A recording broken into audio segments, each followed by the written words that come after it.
Hello, everybody, and welcome to the first edition of the Ice the Kicker podcast. I am your host, Glen and Matt, alongside my co-host, Matt Ferrara. We have a third co-host that will be joining us next week, Garrett Wiedemann, but it's his birthday today. 24 years old, getting up there in age. He's at Mount Fuji right now. Matt, I know that has to be one of your favorites, right? Nothing better. Well, Nothing we'll better keep than going. Mount Fuji. That's for sure. So, if it's finally here, it snuck up on us this year. It definitely snuck up on this year. It's been a fucked up 2020. There's been a pandemic that's been, ravaging the whole planet, and sports hasn't been the same this year. And football is one of the big kind of examples of that because, there was no training camp. There was no preseason. There's going to be a limited amount of stadiums or cities that are actually going to have fans in the ballpark. It's one of those weird things that, Matt, I don't know if you feel the same way. When it started coming up and we have a game by the time this drops tonight with the Texans and the Chiefs, I had no idea football was coming this quick. Yeah, it's one of those things where every single day I was watching every Dolphins beat reporter. Obviously, Dolphins are my team. Huge Dolphins guy.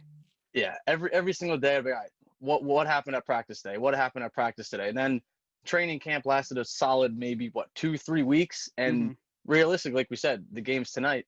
These guys have about 20 practices under their belt. So thinking strategically here, any team who has new guys on the roster, it's going to be tough for them to kind of handle it early on. I'm suspecting a lot of struggle from teams early on, and that's why a team like the Chiefs, obviously, that we're going to get into, they're not going to have too much struggling early on just because they have basically an identical team. And you make a good point, and I was going to get to this actually after we talk Chiefs Texans, but since you brought it up, we'll talk about it now. With a limited amount of time in training camp and absolutely no preseason to get those actual game reps, because you obviously would know it's a difference between hitting guys who wear the same color jersey as you and hitting guys that are on a different team in a different organization. So those teams that have the new head coach, new quarterback combo, Dallas has a new head coach. Washington has a new head, all these teams. Cleveland has a new head coach. That's going to be a learning experience in the middle of the regular season to try to get that system down for these coach and quarterback combinations that have never played before. Yeah, it's going to be, and again, for your Giants, you got a whole new staff full of you got so many new guys, and again, you got everybody learning the system for the first time. At least for the Dolphins, you have a returning head coach, but you have about almost 20 rookies, which is unheard of. You have a team full of guys who there's only 2 players over the age of 29. It's Kyle Van Noy, who's only 30, and then obviously Fitzmagic, who's 37, 38. So you have a brand new system coming in. Again, you had no rookie minicamp, no OTAs, just one simple training camp. Again, no one's getting hit. No one's getting touched. So I don't know how these teams with these new systems are going to be expected to do well early on. And I think once you dive in at the schedule, you look at, all right, who's playing division games early? And then you're like, well, damn, if I have to play, again, you look at the Dolphins, you have to play division rival Patriots week 1 and then Buffalo Bills week 2. It's like, well, we got a brand new team of basically teenagers, and you have a new offensive coordinator, new defensive coordinator. What's going to happen? And obviously you expect them to win every time they step on the field, but realistically, I think you're going to see a lot of teams start off that 0-3, 0-4, and then they're going to get hot late. And it's going to be very interesting to see what happens with certain teams with, hey, if I start off 0-6, what am I doing at the trade deadline? Even though I might finish with 10 straight wins, what am I doing? Are we selling out, or are we going to stay and buy in? And it's going to be interesting to see with a lot of these teams. And you can look at that from a Dolphins perspective as both a negative and a positive week 1 against the Patriots. You can see it as, hey, we don't have kind of the experience of all playing together with, as you said, 20 rookies. But you look across the field and the New England Patriots, you look across, you don't see Tom Brady on the other side anymore. You're not seeing Rob Gronkowski on that other side of the sideline anymore. You're seeing a Jarrett Stidham and you're seeing a Cam Newton, which, who knows what he is at that point. So you can see from a Dolphins perspective as, hey, we have an opportunity to beat the Patriots and get that win off the board before they get into any sort of a rhythm if you face them for the first time in week 10, say. It's, again, couldn't have said any better. You have a chance to keep dethroning, because I'm not going to forget that week 17 win that we had that almost ended the dynasty, you could say. but you have a chance that you get that win under your belt. And then again, say you tackle the Bills in the next week, and you're 2-0 in the division against the Bills, who I've seen get projected to win 13 wins, which is, I think, ridiculous. But it's just getting those quick 2 statement games out of the way, and then God forbid what happens later, because then say you mix an experienced team with injury team, then that's a recipe for disaster. I'm very, very intrigued to see what happens there. And you could say the same thing about the Giants, because week 1, Monday Night Football, they play Ben Roethlisberger and the Steelers. Ben Roethlisberger hasn't thrown a pass in 5 years, it seems. Like, we don't know what this guy's arm is going to look like week 1. So a chance for the Giants and the first full year of Daniel Jones to really get things going. But before we get into those games, Matt, let's talk about the game that's going to happen tonight. By the time this records, it will be tonight. And that's the Chiefs and the Texans. Really, these two teams had completely different off seasons since that AFC divisional round when the Texans blew that 24-0 lead to Mahomes and the Chiefs. The Chiefs went on, win the Super Bowl. Everybody loves the story. Everybody loves Patrick Mahomes. Everyone loves Travis Kelce, that rah-rah guy. Mahomes gets that $75 billion extension, right? And, Deshaun Watson gets his extension too, but the difference is, Bill O'Brien, he ships DeAndre Hopkins out to Arizona. So it's a much different Houston Texans team that really gave Kansas City a scare back in January. Yeah, I mean, again, like I said earlier on, you look at the Chiefs, like, did they lose anybody? No. They paid the players that they needed. And I was a guy, and I like looking at the money and the salary cap, and after the draft ended, I'm like, they have about like $130,000 in cap space, yet they re-signed everybody to almost record deals. And I honestly don't know how they did it. And then again, you look at the Texans. You traded the farm for Laramie Tunsil, and then you paid him $22 million a year for the next 3 or 4 years. So you invested in him. Deshaun Watson's getting $40 million a year for the next 4 years. So they're paying, I guess, who they think is most important. But then you look at who is their wide receivers, or who are their wide receivers. You get Randall Cobb. He's coming in, going to try to replace DeAndre Hopkins. You have David Johnson. So you have no idea what's going to happen with him. And then I still think their defense is very suspect. And again, a lot of people are J.J. Watt fans, and I don't know why I'm not, but it's one of those things where he's just never on the field. Exactly. He's just never on the field. And it's like, listen, when he's on the field, he's awesome. Defensive player of the year. It's amazing. But if he's not on the field, like who else is going to make those plays? And I'm very, very curious to see. And obviously, since the Dolphins have a couple of their draft picks, I need them to lose just about every game. And, you got to really scratch your head with the job that Bill O'Brien's doing. Some of the moves he's made over the last few years, you're like, what the hell is this guy thinking? Is he trying to drag this organization through the mud? This is a really, really good team that has a really good quarterback. You can make the argument that behind Mahomes and him and Watson and Jackson are probably in the running for the second best quarterback in the AFC. You have to build around a guy like Deshaun Watson. You can't subtract from his arsenal. And now without DeAndre Hopkins, he doesn't have that number one guy. So now Watson's going to be looking around saying, where do I go with the football? Yeah, it's again, you look at Mahomes. He's got everybody under the sun. Plus, that they added in Clyde Edwards-Helaire, who killed it in the college football playoff run there and got a national championship out of it. So it really is questionable. And I'm not the biggest fan of having the coaches be the GM too. And again, I know I saw Gase do it a little bit with the Dolphins and a little bit with the Jets, and I think both teams were better and made smart decisions, being, hey, listen, you coach, we'll get you guys you may want, and again, it might not be everybody, but let the GMs do their job and let the coaches coach, because that's just too much on their plate. And then you have Bill O'Brien worrying one day about what am I doing for rookie minicamp, or what am I doing for OTAs, or what am I doing for practice? Oh, wait, I got to re-sign Deshaun Watson too in the middle of all this? Like, that's too much on his plate in my mind. Let's talk about specifically the Chiefs this season. Of course, they won the Super Bowl. They bring everybody back. They have Mahomes. They have the Hall of Fame head coach in Andy Reid. The weapons that Mahomes has is ridiculous, as you alluded to. A guy like Tyreek Hill, Travis Kelce, Sammy Watkins, Darren Williams. The list goes on and on about the guys that, Mahomes has at his disposal. I was thinking about this last night, Matt. Out of all the Super Bowl champions over the last 17 years, since the Patriots went back to back in 03 and 04, I feel like this Chiefs team has the best chance since then. I know the Seahawks had that Super Bowl championship and then follow that up with a lot of good years after that. I know they were, you know, a yard away from going back to back. And then, of course, you know, they don't give the ball to Marshawn Lynch.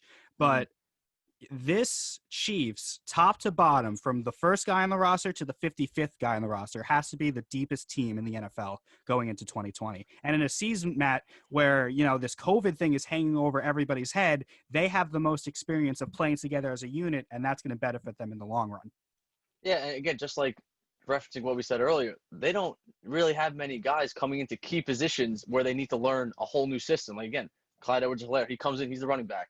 All right, so it's not too hard for them to pick up where they left off. He's just coming in, learn the few plays that they might have for his position, and then that's that. And then you look at, usually I know I've always heard wideouts have a tougher time coming into a new system because they got to learn, all right, how does their coach want them to run routes? What are you doing here? What are you doing there? But everybody's coming back.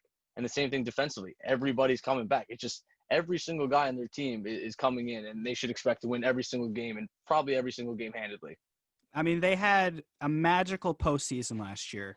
They, you know, come back 24-0 in the divisional game against the Texans, who they're playing tonight. They came back against the Titans in the AFC Championship game to move on to the Super Bowl, and then they came back against the 49ers in the Super Bowl as well. It was like the Cinderella team. And Matt, it doesn't happen if your Dolphins don't beat the Patriots and give the Chiefs that 2 seed. And they also got help. True. They also got help by the Ravens, kind of like, you know, Jackson for the second straight year in the postseason kind of falling off the cliff. Let me ask you this. Do the Chiefs have a hole at all? Do they have any weakness? I honestly couldn't tell you. I bet if you had to rank their ball boys, they'd probably be number one in that too. Again, it's just they're too experienced of a head coach with Andy Reid. And then Mahomes is the guy. And he is the guy. He's being pushed right now to be the Mike Trout of baseball, if not even better. He's being pushed right now to be the LeBron James of basketball. That's the level that the NFL and especially the Chiefs are pushing him to be. So, again, he's got big shoes to fill. But when you look at him, you could say, all right, he's going to fill him. He's going to fill him right. And, again, everybody is just going to be chasing him. Bar none, the best quarterback in football, I really honestly don't even think is close. And the division that he's playing in, you know, there's not a lot of competitions. You got the Broncos, who are starting Drew Lock at quarterback. We'll see how he does. The Raiders, who are always, you know, talked up to be like this team that's going to finally break through after 1,000 years, and it never happens. And the Chargers, you know, Phillip Rivers is out the door. Herbert from Baylor is in. So you really don't see that, you know, competition coming from that division at all. Again, and not to keep talking about the Dolphins, but the AFC East, again, you look at Brady's run, he would just manhandle every single team in the AFC East. That's what I mean. You look at their division, like you Drew Lock. All right, yeah, you got some hype behind him. That's nice. Von Miller, now he's out. All right, now who's replacing him? I have no idea. You look at the Raiders, like you keep saying. Yeah, they got Henry Ruggs. That's awesome. But Derek Carr, they've been trying to ship out the door for the last 3 years. Yeah, and they still haven't. They still haven't show found, me at this point. You got to prove it to me that you can play quarterback. I mean, we always hear about Derek Carr. When is it going to happen for him? I mean, we hyped him up, and then they made that one run to the playoffs. He gets hurt, and then like, what's his name? Connor Cook had to start that divisional game. Exactly. And then they've never been the same since. They had that Antonio Brown fiasco last year where they suspended him. They didn't suspend him. There was a recording between him and, you know, Gruden's phone call, and then they released him, and then he went to, it was just a whole mess. That organization, you know, they're moving to Vegas. That organization's a complete disaster. So the Chiefs, it's dangerous. You look at it this year, and they have an automatic 6 spot with those 6 division games. I don't see it. And barring an injury to Patty Mahomes, I don't see why they honestly can't just, exactly like you said, win every division game. Yeah, and that's really how you get things done in any sport, in basketball and baseball and hockey, in football. You take care of your division, you're going to be in pretty good shape because each divisional game, that counts as 2, really, because you're gaining a game and they're moving back. So, you know, the Chiefs, they're going to walk into the playoffs, man. They're going to just walk right into it. Like you said, for every team is trying to make the playoffs, and again, there's an extra playoff spot this year. But you go 4-2 in your division, you're chilling right now. You scrap away maybe even 4-5 extra wins, and then you're in the playoffs. That's it. Now let me ask you this: you're a collegiate athlete. You play baseball at William Patterson. Very successful. You guys make the playoffs. All that shit. Great. How do you? And this is going to happen with the Chiefs. This could be their one weakness. This could be their weakness. Nothing to do with talent, but the fact that they just get bored. that like this regular season doesn't matter. How do you stop that? How do you stop that Super Bowl hangover? So what I think it comes with a veteran head coach, and you got Andy Reid. So right off the bat, you have a great leader who knows what it takes to win. And again, he's lost his fair share amount of games too. So he knows what it took for them to get there. And now he's got to make sure you just keep them on pace. And then I think Patty Mahomes too, in the few years he's been in the league, he looks like just a great leader. Just guys gravitate towards him. And you have a lot of younger guys they're hungry. And whether they're hungry for rings, they're hungry for some money. And again, they see Patty Mahomes get that money, and they're like, "I want a piece." And this is a business, and the NFL is a business, sports are a business, and people need to understand that you're chasing that paper. And it's just how it is. And if that's your motivation, it is what it is, because you're going to get the best out of that guy. And if his motivation is money, then just roll with it. And I think being they have a lot of young guys too, there's nothing really wrong with that, as long as they keep having that team attitude. But hey, listen, I'm going to go ball out and get paid, and then go from there. And that's how I think they're going to stay hungry, and they're going to just keep winning, just following good leadership and just knowing what their motivation is. We see it time and time again in sports. So we see it with baseball right now, that hangover from winning. I mean, the Nationals suck this year. The Astros suck this year. The Yankees suck this year. They go into the playoffs. I mean, they go into the regular season, and they kind of just like throw their gloves on the ground. We'll get out of baseball in a second because it's not a baseball show. But they throw their gloves on the ground and say, we're the Yankees, we're the Astros, we're the Nationals, we're going to win. And I think if anybody is going to stop the Chiefs from throwing their cleats on the ground and saying, we're the Kansas City Chiefs, we're going to win every single game, it doesn't even matter, it would be Andy Reid, because he's been through it before. He was in Philadelphia. He was very successful there, but he also had a lot of heartbreak there. And he also had a lot of heartbreak in Kansas City the year before the Super Bowl, that AFC Championship game against the Patriots, that they were in overtime, probably should have won it, didn't. So that is a battle-tested head coach. And if anybody's going to keep them from, hitting a Super Bowl hangover wall, it would be him. Game is tonight, obviously, play the Texans, rematch of that divisional round. Talk about the Texans and their division. The Tennessee Titans went further than the Texans did. They went to the AFC Championship game. They upset the Patriots in that wild card game, led by your guy, Ryan Tannehill. And obviously Derrick Henry right behind him, coming back. Do you think the Tennessee Titans can win that division and overtake the Texans now that they don't have DeAndre Hopkins? So honestly, I think there is a great chance. And I think everybody nowadays, you want the cool, the young quarterback. He scrambles a lot. He throws it a mile. But again, and I've been banging the table on Tannehill for a while, and I've been saying for the past 8 years. I've known you for years. You love yourself some Ryan Tannehill. And my thing with him is that he's not great, but he's good enough. And like we've seen with Jimmy G, good enough can get you to the Super Bowl. Yeah. Tannehill was good enough to beat the Ravens and then beat the Patriots. So you give a guy like Tannehill a good line, and they had a great line, Tennessee, and a good defense. It was a recipe for success. So I think a lot of teams are really going to use them as an example and be like, hey, listen, like, I might not get the next Lamar Jackson in the draft, but that's okay, because I want to invest now in my defense, in my offensive line. And now I'm opening up holes for a running back that I could pay $1 million, some slap that we don't even know his name, and he's just going to hit the hole and get 5 yards every time. Yeah. And I'm going to get a quarterback who's not going to throw the ball 50 times like a Big Ben or maybe even like a Mahomes. I'm going to throw it 20, 25. But you just got to make sure those 20, 25 throws are good throws. And that's it. And you don't turn the ball over, which he really didn't. There's the recipe right there. And again, easier said than done. But with their same basically team, I mean, I know they lost Conklin, but they drafted a first-round lineman out of Georgia. So he'll fill in for him. And then I don't see why they can't do the same thing over again. And the coach is absolutely fantastic. Vrabel, Vrabel, yeah. Patriot guy. And what they do, Matt, is they follow that old school football philosophy. As you said, everybody wants the sexy quarterback. Everyone wants Patrick Mahomes. Everybody wants the sexy receiver. Everybody wants Odell Beckham Jr. But, that old style of football still works with you build it from the trenches on both lines. You have that game manager quarterback, and you have that, beast running back thing. Just lower his shoulder and just get 5 yards every carry. That's what made the Jets and Mark Sanchez so successful for those 2 years, because, they just ran it right up the middle the entire time. 100%. And when Sanchez needed to make the throw, he made the throw. So you don't need, that, sexy quarterback. You don't need that, generational talent to be successful in this league. It's more of a system-based league, and if you have a good system and you have a good coach, you'll get the job done. And building off on the system thing, again, everybody knocks everybody for, he's a system quarterback. You look at Joe Burrow's run in college in LSU. His junior year, not very good. Going into his senior year, he was projected like a 6th, 7th round quarterback. Then he was put into a good system that suited him, and now he's the first overall pick and $36 million. You look at Tom Brady. He's a system quarterback. Well, maybe he is the system.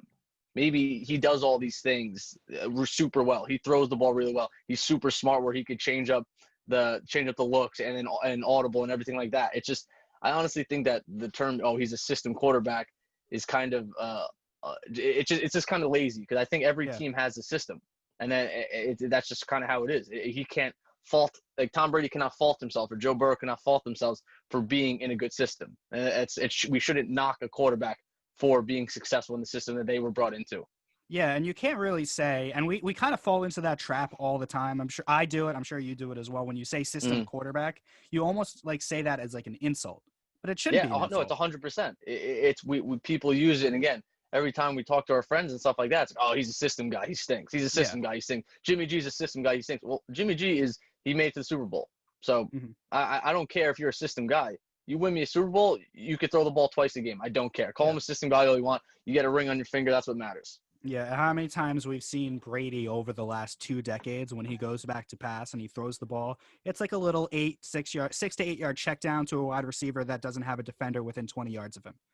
And then it's one of those things that's like, well, what if again, this is stuff we don't know. What if he audibled a certain guy on a hot route that he knew the defense? He read the defense. He knew where the soft spot was going to be. But we only look for the big arm, the 6'6", the massive, the speed, everything, the Josh Allens, the Joe Flacco's, who again, every team has been hurt by. Even Nick Foles, like, they look the part, but what are they actually doing? Yeah. Everybody wants that quarterback that can throw, the Aaron Rodgers 65-yard bomb. Of course, yeah. Everybody wants the guy that can throw the ball on the run 1,000 miles per hour through a small window to their receiver. But, you want to get the guy also that gets the job done, and you want to get the guy that doesn't turn the ball over. And that's the most important 100%. Thing from the quarterback position. And that's the biggest thing, not even the quarterback position, but just football in general. If you win the turnover margin, you're going to win games. That's probably like the number one stat that directly correlates to winning games. Is like, do you have a positive turnover margin? Yes, then you're good to go. And if you turn the ball over more than you're producing turnovers on defense, then odds are you're not going to be a good team. And it honestly could be as simple as that. And that's something to keep an eye on as the season progresses, when we want to say, this quarterback stunk because of this, and this team stunk because of this. Let's look at the turnover margin, then we'll see, hey, maybe this is a good stat to look at. So the umbrella of this conversation that we've had for the first 20 minutes has been the opening night, Chiefs and Texans. It's funny. I don't know if you probably know this, but like DraftKings is doing this. You win unless the Chiefs win by or lose by 100 points. Yeah. Now they're not going to. They're obviously not going to lose by 100 points. So you should probably take those odds. But other than a Chiefs win, which is kind of what we all expect at this point, what are you looking for in terms of, I guess, quality of football tonight with the Chiefs and Texans? Because remember, as we said to kick off the show, no preseason, very little training camp, very little time for receivers and quarterbacks to get their timing down.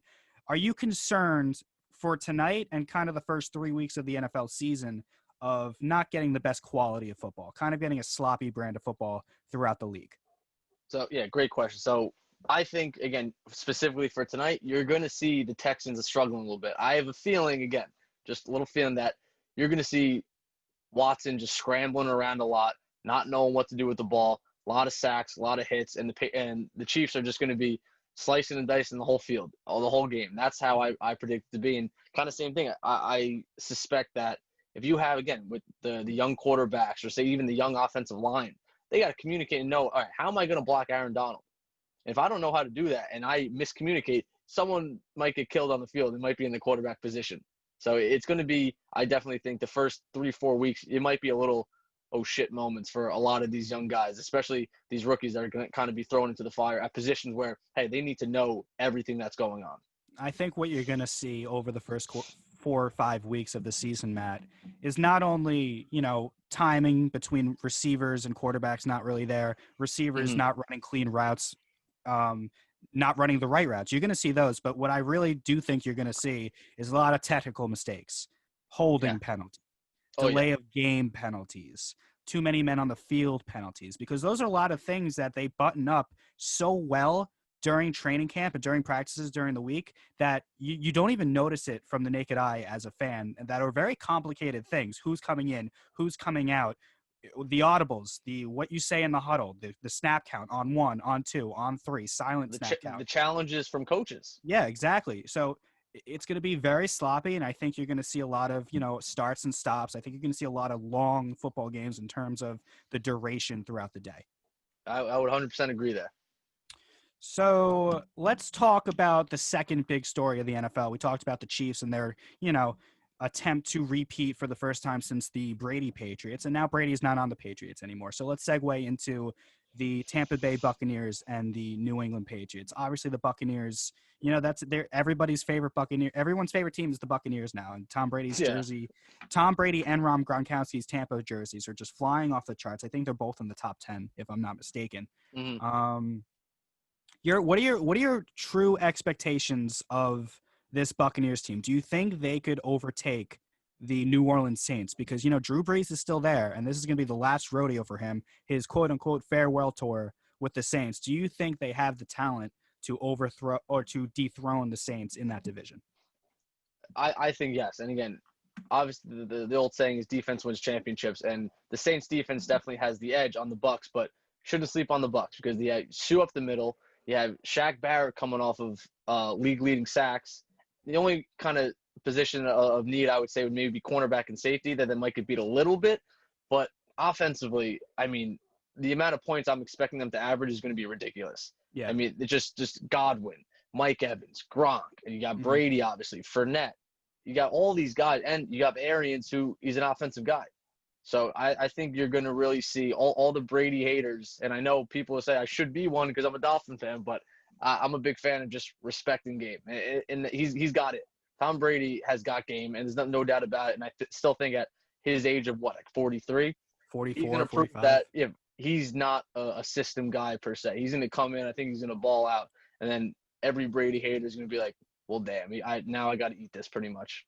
Yeah, and the offensive talent that they have there, if the Buccaneers can click as quickly as possible, they're going to be very, very dangerous because, as they said, they have Brady, Gronkowski, Evans, O.J. Howard. They have a very good coach in Bruce Arians.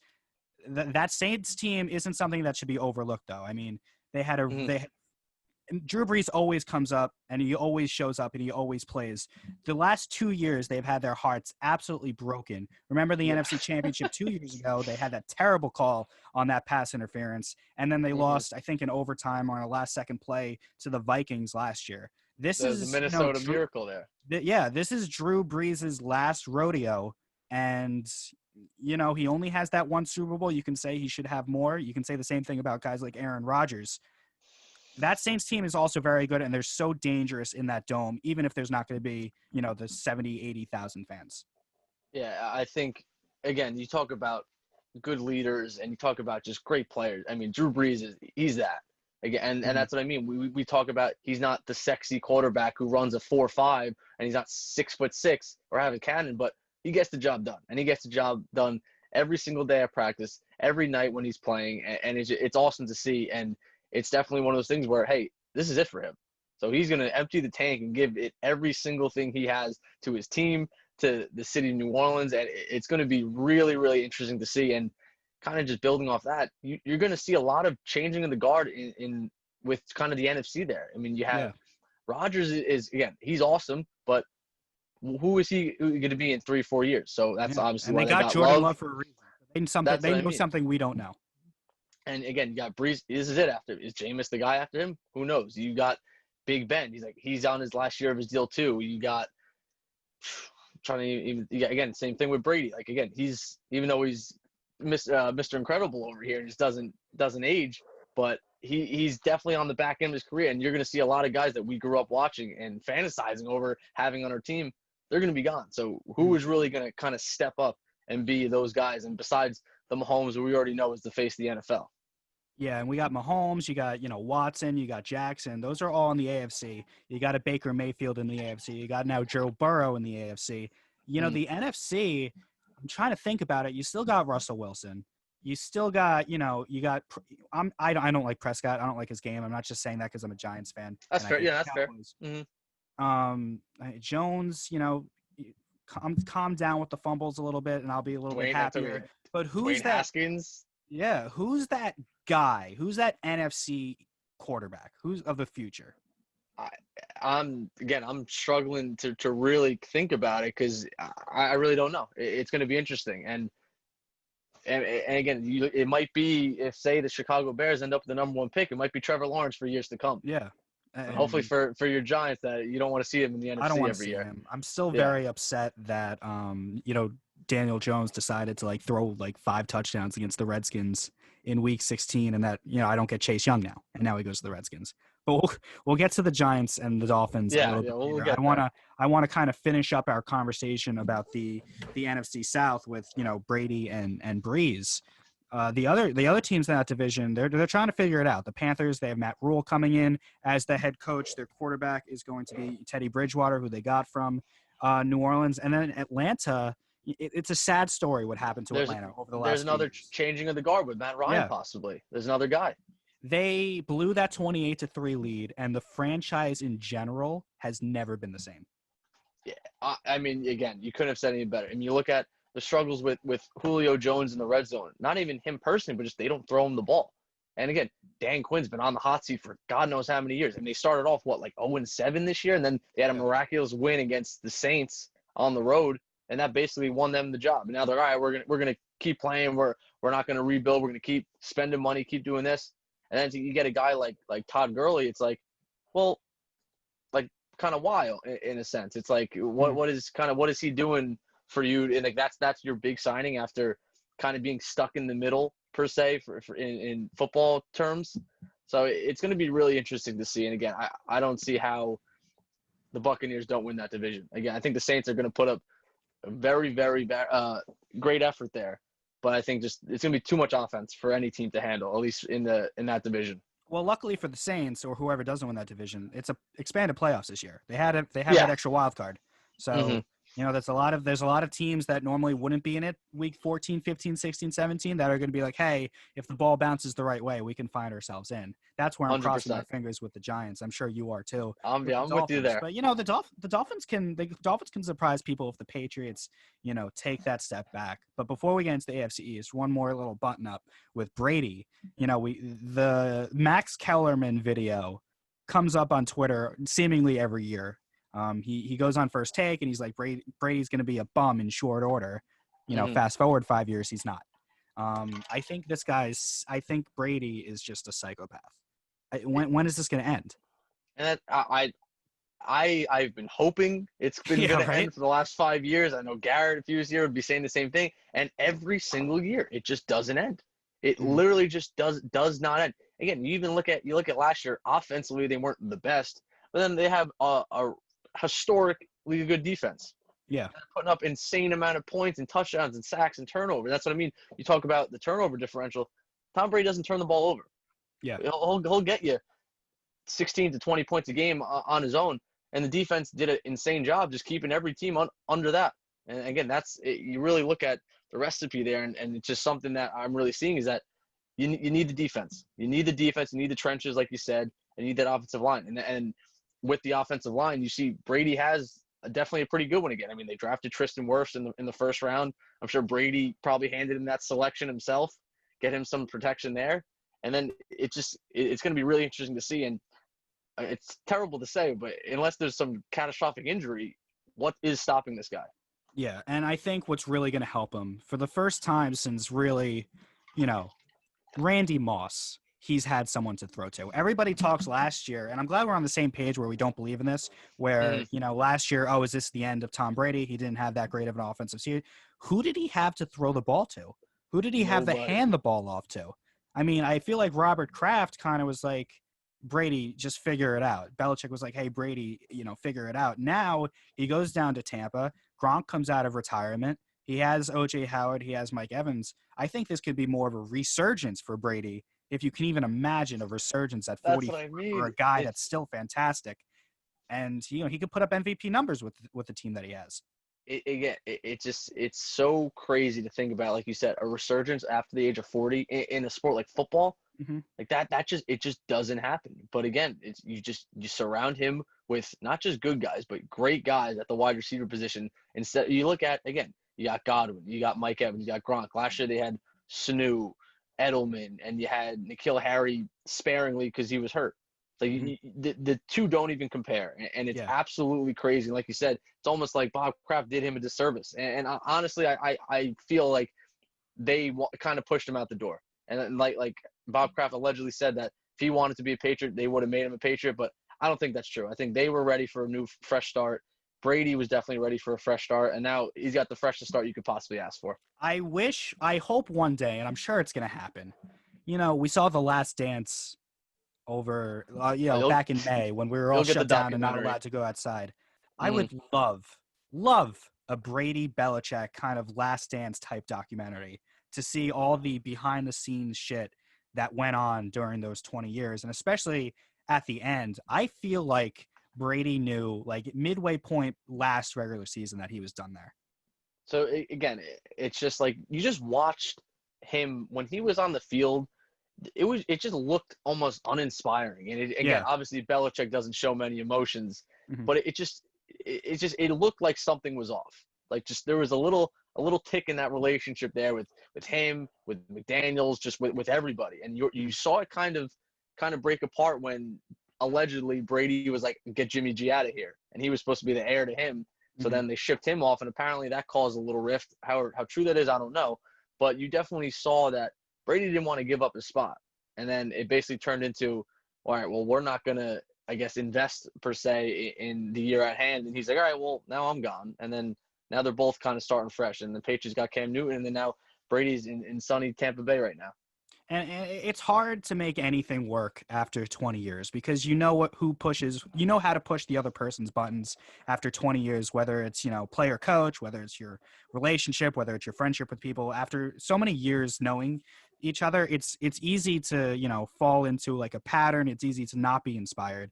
And you just had that feeling over the last couple of regular seasons that was happening with Brady and Belichick. So now Brady 100%. goes to Tampa Bay. And Belichick stays in New England, and we're going to shift our attention to the AFC East now. I know you said when we first kicked things off on this episode that you're not going to forget who won the division last year. You're not going to forget that this is still the Patriots division until somebody takes it from them. With that said, realistically, can the Patriots still win this division with Josh Allen and the Bills coming, with the Dolphins having a solid young team, with Tua just waiting in the wings to come through, the Jets, if they ever figure their shit out, because I personally really like Sam Darnold as a quarterback. I don't like Adam Gase. I know you don't like him either. We'll get into that in a second. True. But what do you believe in Cam Newton? Do you believe in Jarrett Stidham to really keep the AFC East in Foxborough? So with Cam Newton, and it's basically just the quarterback position. He's a guy who, again, former MVP, former Heisman. He was that sexy quarterback that everyone wanted, and to some extent he still is. But what I see, and again, I haven't seen him throw a ball in a while. He's been hurt, shoulder, and obviously kind of throw back to Drew Brees a little bit. You don't really know what you're getting. And I see a quarterback that used to have a strong arm that you don't really have that as much anymore. I see a mobile quarterback who doesn't want to run and get hit. So it kind of – I think he's a shell of himself. I have a feeling I'm probably going to be eating my words on come Sunday, but I just don't think he's not the Cam Newton of old. And to expect Jarrett Stidham to step up, I think is absurd. And honestly, Brian Hoyer at some point could be the starting quarterback for them, and that's without injury. I agree 100%. I could easily see that. And Cam Newton, it's not like he just fell off a cliff last year. It's been a solid regression since Super Bowl 50, when they got shut down by Von Miller and the Denver defense. I remember specifically in that Super Bowl, that fumble that Cam Newton he didn't jump on it. And, it's the Super Bowl. It's the Super Bowl. You got to jump on it. Can't teach that. I'm going to go Colin Coward on you for a second about Cam Newton. You know, Colin Coward, you know, he hates Baker Mayfield and he always goes on. Yeah. I'm the same way with Cam Newton. I feel like, you know, he likes his brand more than he likes the game of football. I don't think that flies with Bill Belichick. And I think that's going to clash one way or the other. Yeah, so, I mean, again, the reports you're seeing is that right now, apparently they have a great relationship. So, of again, course they do. It's been 3 weeks. That's what I mean. So I think you're going to see, and obviously they haven't won or lost a game. So, again, once you start losing, nobody's having fun. You want to point fingers. And Belichick, obviously, he's not one to kind of mess with. He'll sit your ass in 2 seconds or he'll ship you out the door. He does not care at all. And I don't know if Cam Newton is the guy. Again, they seem to be meshing well. I just don't think he's going to be the guy to kind of bring them to the playoffs. However, I will never doubt Bill Belichick. Again, I might doubt Cam Newton, but I will never doubt Bill Belichick until he's no longer coaching. He just has everything you could possibly want. You think you're playing one game, he's playing another. You always see him writing in his notepad. Halftime, they're 2 different teams every time they come out, and they just make adjustments that no other coaches really make. Yeah, he plays chess when everyone else plays checkers. That's what he did. It's him to a T. And you know what I think? I think, you know, we talked about Brady being inspired about his new situation in Tampa. Bill Belichick, he has to be very, very inspired to make this work without him because his legacy is on the line. Because you think prior to New England, you know, he had those Super Bowl runs as a coordinator for the Giants, but he failed as a head coach when he was with Cleveland that one year in the 90s. So, you know, everybody's going to talk if Brady plays well and the Patriots stumble. Brady made Belichick, and you know Bill Belichick does not want to hear that. So he's going to have every intention to make sure the narrative is Belichick first, Brady second. So he's going to try to make it work with whether it be Stidham and Newton or Hoyer, whoever it is. He's gonna probably try harder than he has in, you know, quite some time to make things work in New England. And that's a scary Bill Belichick to try to game plan against. So, you know, we talk about the Patriots. They obviously lost to Tennessee in the wild card game. Another AFC East team that lost in the wild card game last year, heartbreakingly, was the Bills. The Bills, you know, have been terrible for the entire 21st century. Finally, they've just been in the middle. They haven't not really good, not bad, just in the middle. And that sucks because you'd rather be terrible or very, very good because that middle draft slot, it's a whole thing. That's a whole show to get into. But you got the quarterback, you got Josh Allen, you got your pieces around him. The Bills should win this division. Yeah, I mean, again, like you said, they have the defense you need. The defense is very, very good. You got Micah Hyde, Jordan Poyer back there playing safeties. You got Tre'Davious White, who's a very, very probably top 5 cornerback. Again, you have the line to enforce the pressure and stop the run. The offensive line is still good. You get Stephon Diggs, so you have that nice big target. Not was it Kelvin Benjamin they got years back, hoping to be the guy. But it's I don't want to be that guy, but Josh Allen is not the guy. Again, really. We talk about, you talk about Tannehill, you talk about Garoppolo, can he make the easy throw? Or not even the easy throw, but can he make those maybe 5 to 10, maybe even 5 to 8 kind of pinpoint drop a dime throws? And I don't think he can. But does he make up for it with his feet? 100%. But that's what I mean. You put him up against a team like the Patriots or even, again, you see a team like the Texans, you game plan around it, you kind of keep him in the pocket. And again, I've seen him overthrow guys probably by 30 yards. Yeah. And again, he's getting better, and of course, and that's what I mean. He's the prototype that everybody wants. He runs. He's super tall. He's got a cannon of an arm. But can you hit a guy in stride? And again, I'm not really the biggest Josh Allen fan. There's a lot of other quarterbacks, like you said, Sam Darnold, I'd definitely rather have over him. So I think the success is going to be going through him. And if this team fails, it's going to be directly because of him and not really anyone else. And I feel like the Bills and Jets are kind of on the same page in terms of the quarterback. I like both Allen and Darnold, but I agree with what you said about, Allen and, he overthrows his receivers, not really the most accurate guy, but, he has that prototype. Another guy that has that prototype is Sam Darnold. The problem with Sam Darnold is that his roster is terrible. He has nothing. He has Le'Veon Bell behind him. If Le'Veon Bell is even happy with the Jets at this point, there's, rumors back and forth that Le'Veon Bell wants out. We heard it all summer. And, Jamal Adams shipped himself off the door. You know this better than anybody. Is Adam Gase just this cancer? So, death taxes, and Adam Gase running his best players out of town. Okay. Those 3 things are certain in life. Again, I've seen it so many times, and that's why when I saw Adam Gase got the job with the Jets, I was like, "Thank you, thank you, God." I thought they were getting McCarthy. Anybody would have been better. Again, Adam Gase as a head coach, he is a bigger diva than any WWE diva superstar there's ever been. It is absolutely absurd. He's basically like a child.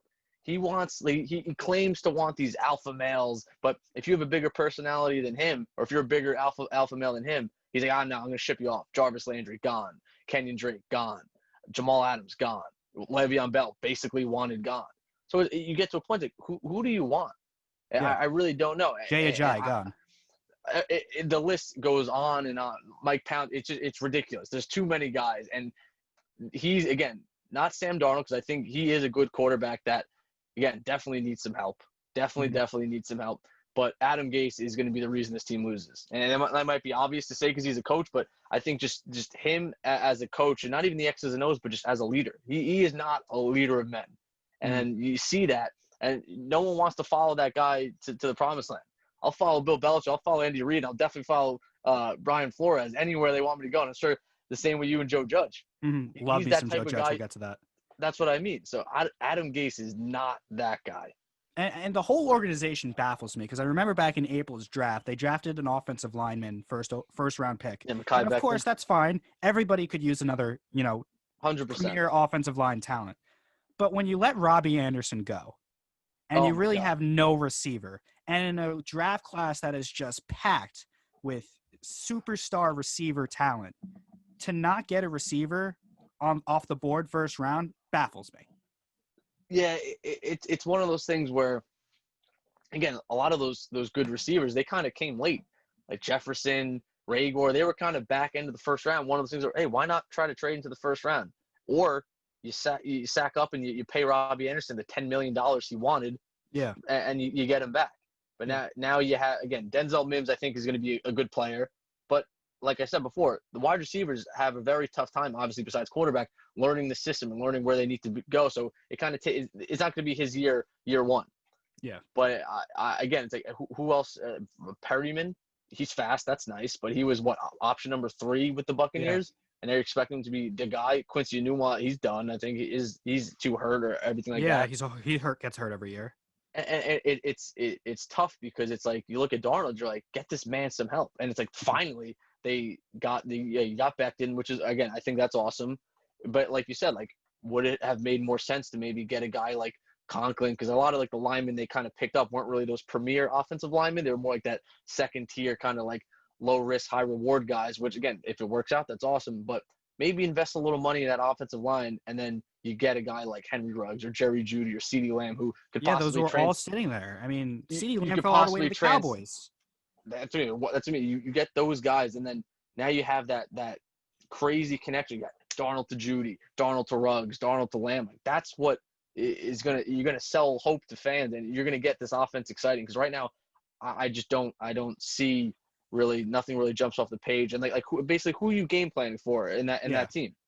No, I don't know. From a wide receiver, that's it. And you could stack the line for Le'Veon Bell, and then you take him out of the game. It's not hard to take a running back out of the game when there's no receivers to keep you honest as a defense. I'm 100% with you. 100%. Yeah. I would have been fine with them taking Becton and the offensive line first round if you kept Anderson. They had such good chemistry. Yes. You didn't need to. You really didn't need to get that superstar wide receiver, because how many times has that worked? The Giants did it with Odell. It didn't work. They shipped him off. It very rarely works with the top tier wide receivers because they're divas and that happens. But if you keep an Anderson, a solid receiver who has speed and can beat you over the top, that would be fine to take the offensive lineman. But you regressed at the receiver, which was already your weakness, and then you don't address it until the second round. It didn't make sense to me. Yeah, again, it's like, and if Mims comes out, you're basically expecting him to be your number 1, unless that's hard. That's hard on a second round guy. Yeah, that's very, very tough to kind of put him in that situation. Again, like you said, you keep Robbie Anderson for $10 million. Who's complaining? Nobody. Yeah. Not. I don't think any Jets fan would be complaining about that. It wasn't like he got some crazy absurd contract. Nothing like Julio Jones is getting. So why not? But that's for them to kind of figure out. You look across the street, or who their roommates, I guess, at MetLife Stadium. Yeah. Look at the Giants. Their number one Shepard, who they got in the second round. I like Shepard a lot. Is he a number one? No. No. Is Daniel Jones going to probably suffer from that? Probably. But we'll get to the Giants a little bit later. We're going to round out the AFC East with your Dolphins, and I know you've been waiting to get to this. Yeah. And this is tough. I think we battled about this. When Tua got drafted. Which, by the way, one of my favorite things in the world was you and your brother's reaction on Instagram Live when they drafted Tua. I think that was the funniest thing. When do you want to see him? I know Fitz is going to start the season, which I agree with the fact that there's no preseason and there was no training camp. If it was under normal circumstances, I would have liked to see Tua right away. I think you disagree with me. But at what point do you want to see Tua? Do you have a week in mind? Do you have kind of like, if the Dolphins fall out of it, then I want to see him? What is your thought process on this Tua thing? Because they need to get this right. So 100% do they need to get it right. They haven't won a playoff game in like 20 years. But the way I see Tua and this kind of situation is, I like my barbecue and I like my meat slow cooked.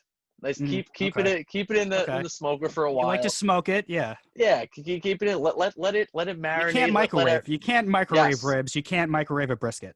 And I'm not throwing it right in some flames. That's for damn sure. And so basically what I mean is I want to see all the magic that Fitz has to offer, because people, myself included, even early on, he won them those 5 games. Nobody else. You saw the game he came into to relieve Rosen of his job, and that was his last outing with the Dolphins.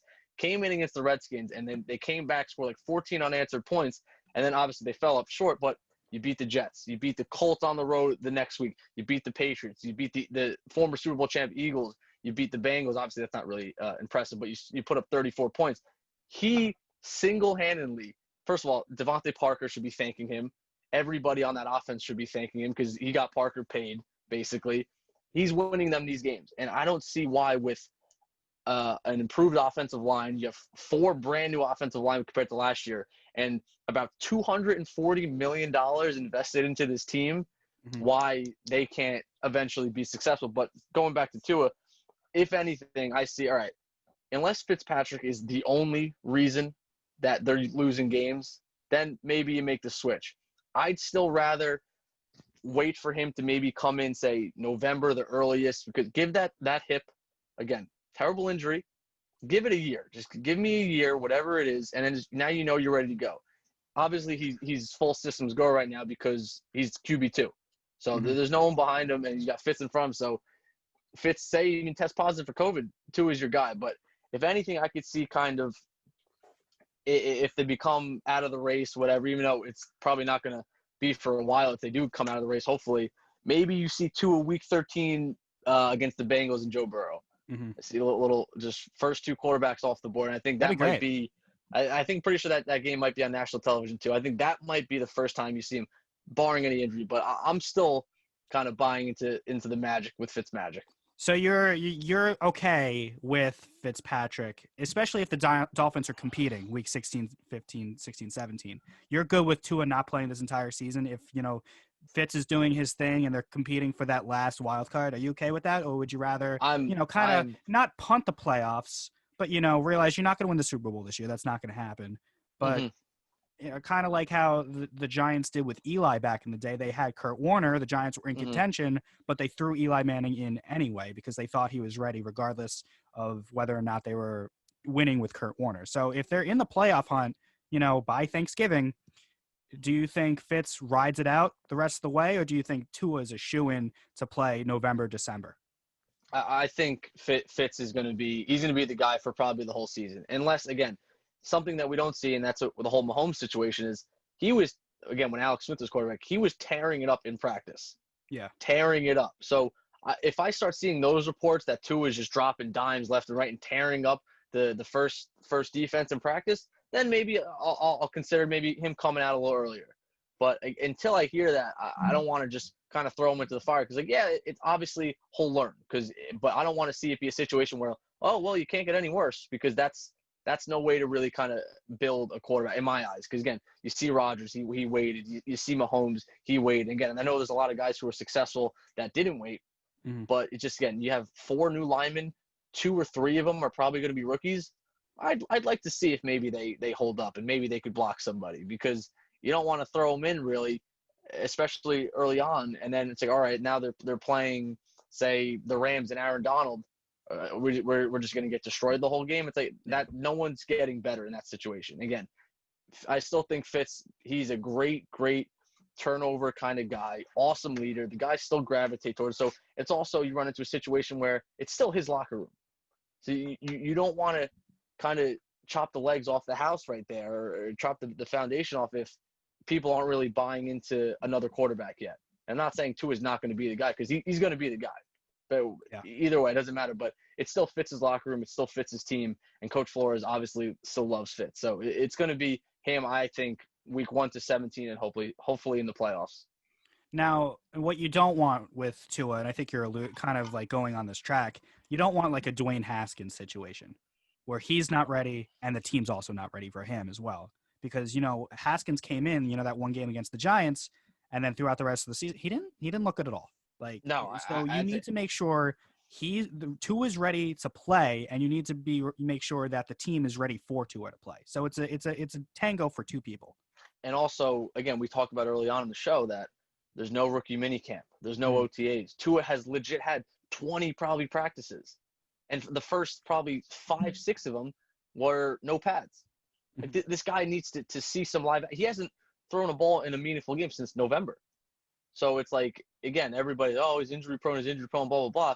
Just give it some time. You sacrifice, the 1 year, and then you hopefully kind of trampoline effect, throw him into the fire next year, and then now you're ready to go. But you see what develops, because you don't want to have, again, like you said, that rookie offensive line just letting guys go. Cannot have that. Again, it's like, and I think to his hips, he's surgically repaired. I think he's good to go. Obviously, he gets hurt, I'll eat it. So what? But I'd rather I'd rather take a chance on a guy who is very good at what he does. Again, I don't know about the NFL level. We'll see. Instead of a guy who and pretty much choke on mediocrity, like you saw with the Cardinals and Josh Rosen, you saw with the Dolphins on Josh Rosen. Everyone knew they weren't the guy. Mm-hmm. So I lost my train of thought. Forgive me. Okay, I got it back. The quarterbacks aside, Fitz, Tua, as a Dolphins fan, realistically, your expectations in terms of a win total, in terms of playoff chances, what do you got for your Dolphins this year? So, put it this way, they won 5 games last year, which I think they overachieved. They're probably more of a 3-win team. You were hoping they would go 0-16. I remember that throughout the whole year. You had a Snapchat thing going on. Tank for Tua every single day. But luckily, we won 5 games. We still got our guy who they knew they wanted. But I would see 8-8 being a good season, just result-based. However, when you really look at it, and this is something that Dolphins fans, at least definitely myself, and I honestly think maybe Giants fans a little bit too, is we have to raise our standards. We 100% have to raise our standards. No more like, oh, well, it's okay if we go 6-10. It's okay if we do this. It's okay if we do that anymore.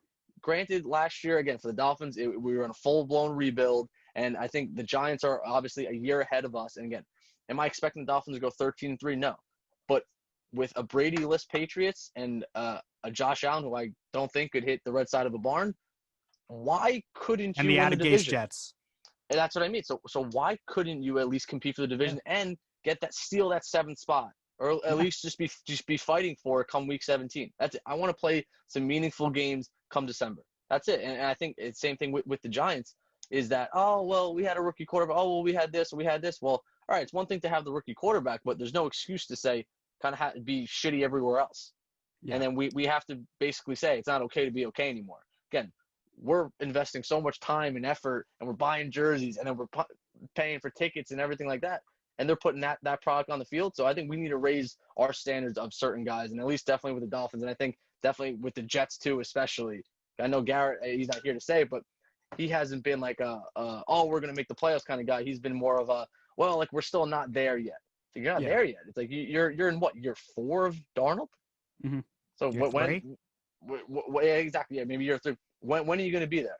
Because the way it works out nowadays, I don't want to have to eventually pay my quarterback $50 million and eat up 25% of my cap space. The time to win is when you don't have to pay those guys who are going to demand a lot of money early on. You build that team on that rookie contract. You got 5 years to work with if they're a first rounder, and that's really the formula for success you're seeing with Obviously, the Ravens you saw it with Seattle with Russell Wilson, and you're seeing it with Patty Mahomes. Obviously, now they're paying him, but you get what I'm getting at.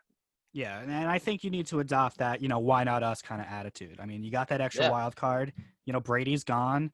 It is up for grabs, and it might be one of those divisions this year that's kind of underwhelming, where that 8-8 could actually win the division. There's always 100%. That one division.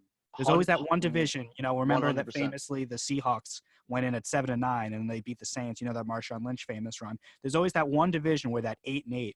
Wins the division, and once you get in, who knows what could happen. That's what I mean. It's any given Sunday at that point, and you have no idea what's going to happen by then. But it's just you get in, you give yourself a chance to win, and that's just the name of the game. Just get in by any means necessary.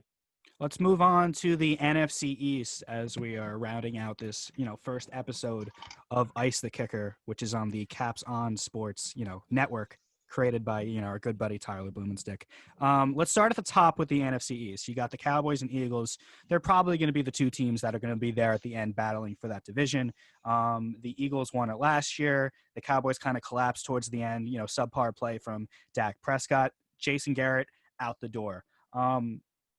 My opinion about this NFC East, and I wonder if you agree with me, and we talked about this, alluded to this at the very beginning, when it comes to like coach and quarterbacks returning, especially in a season like this with no preseason, no training camp.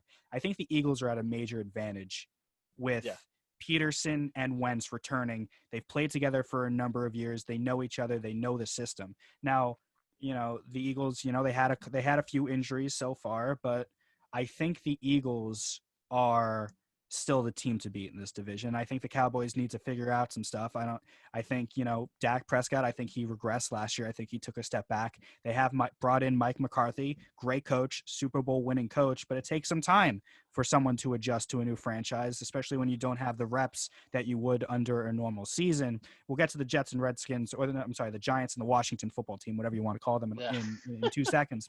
But in terms of top two, Eagles, Cowboys, I know the Cowboys got CeeDee Lamb. I know that's going to be, huge for them. But I like the consistency that the Eagles have over the last couple of years, and I like the fact that they just seem to they know what is expected of them. Yeah, it's one of those things where, all right, their cornerbacks were probably pretty atrocious last year. All right, you go out, you paid Slay. I don't care how much you paid. The market determines the price. You needed to pay him. He was high in demand. You went out and got the guy. So right there, again, it might not fix the problem result-based, but you're trying to. And that's pretty much all we can ask for as a fan is just try to fix the problem at hand. Same thing. How many times everyone would roast Nelson Aguilar for dropping balls? They get Jalen Reagor in the first round. So they're doing the things that they need to do to at least try to beat or be the division champions. And again, the line is still very consistent, still very good. You still have Wentz back there, who's a very, very good quarterback. Again, it's when he's healthy. That's what I mean. It's like if he's on the field, there's no reason that they're not the team to beat with the things that they did in the offseason to get better. Yeah, and Wentz, the whole thing with him is health. He has all the tools to be, a great quarterback in the league. And you go to the Cowboys, and Dak, is he the guy that if you're Jerry Jones, you're giving that contract to? You already paid Elliott, a boatload of money. Are you going to really give Dak Prescott what the quarterback market determines is, right for him when you're already paid your running back? I mean, that's a whole lot of your salary cap for a quarterback that we don't really know if he's, a Super Bowl caliber guy.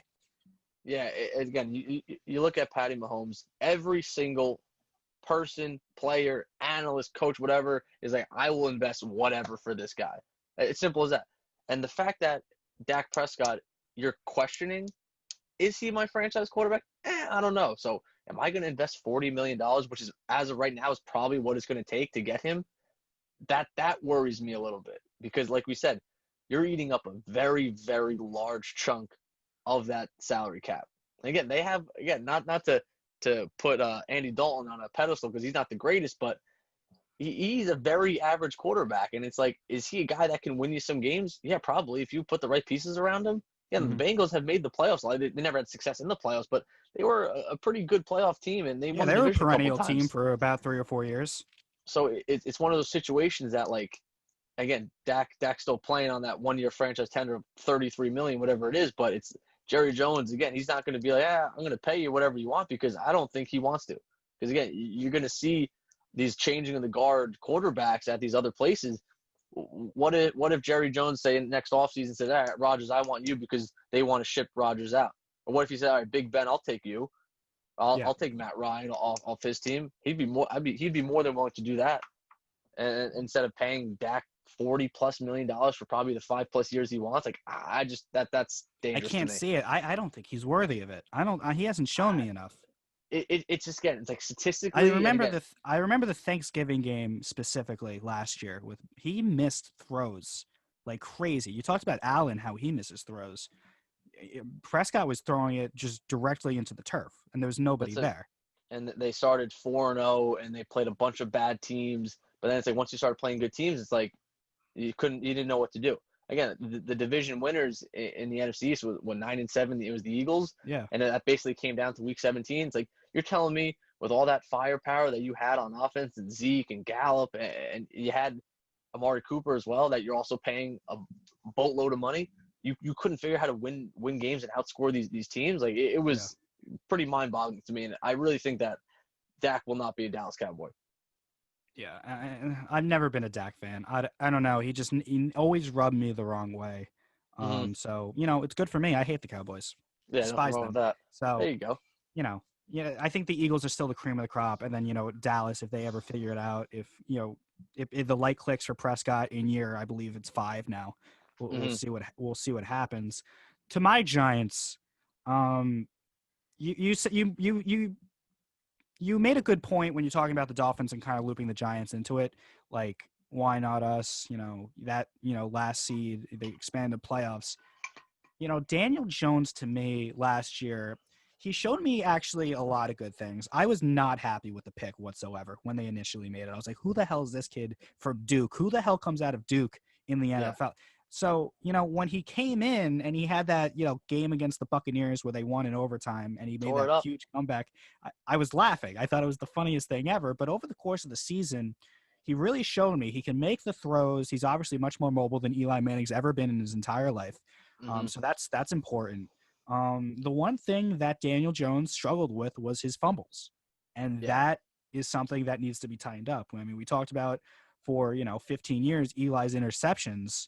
The same thing could be said about Daniel Jones. He fumbled the ball all the time. And I think the ball security thing, not only for Jones, but really every quarterback in the NFL and really in the NFL in general, the name of the game, hold on to the football when you have it. And I think the next big step that I want to see from the Giants, not necessarily the record, the wins and losses, because if they win 6 and 7 games, I'll take it. But even more than that, because I know they're not going to be a great team. I know they're not going to win the Super Bowl, and they might not even make the playoffs. But what I want to see this year from Daniel Jones is ball security. Yeah, I mean, I think you hit the nail on the head there. And again, I was the same thing. I was like, Daniel Jones, like, who's this guy? Like, nothing really attractive about it. But then you saw, and that's why I like to look at with basically all quarterbacks and basically players, especially rookies, is are they getting better?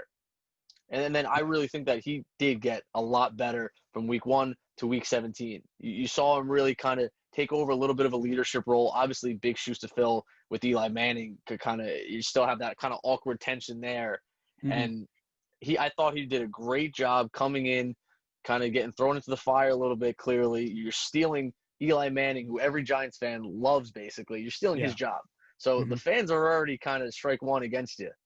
But I thought he did a great job. And I think ball security is something that can be taught. Yeah. Instinctiveness, accuracy, obviously arm strength, that stuff you can't really teach. And he has it. That's what I mean. So he has that. He has a good enough pocket presence. I think that obviously can be worked on a little bit. But something like just generally holding onto the ball, like when someone comes in, that could be taught. And again, he was a big Peyton and Eli Manning camp guy growing up. I remember hearing that he went to those.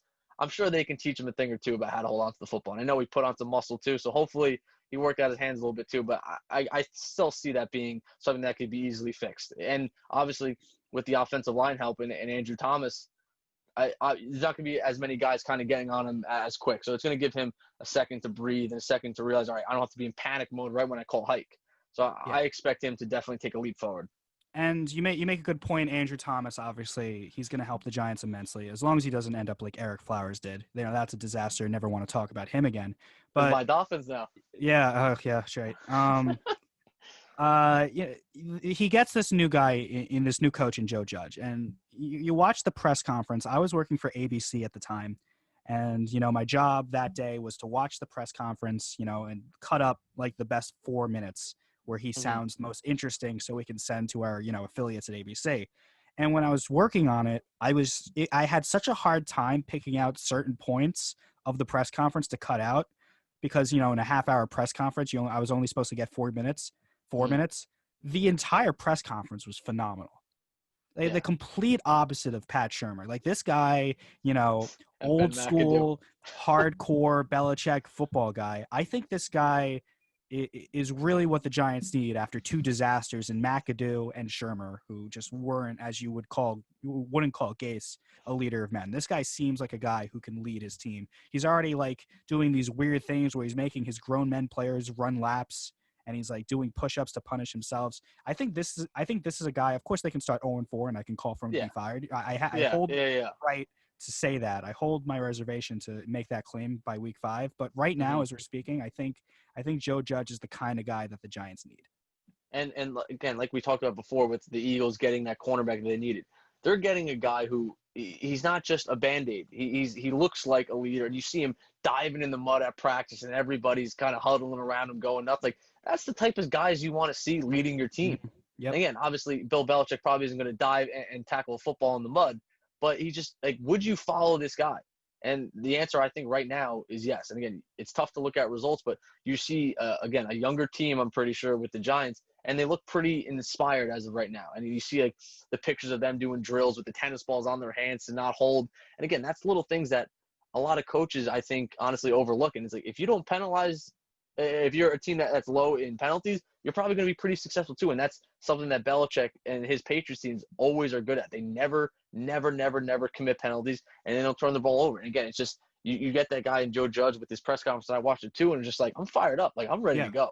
Not even a Giants fan, you're ready to go. That's what I mean. It's you're just respecting what he's putting out there, and as a player, as like Saquon, as Daniel Jones, like, I'm fired up.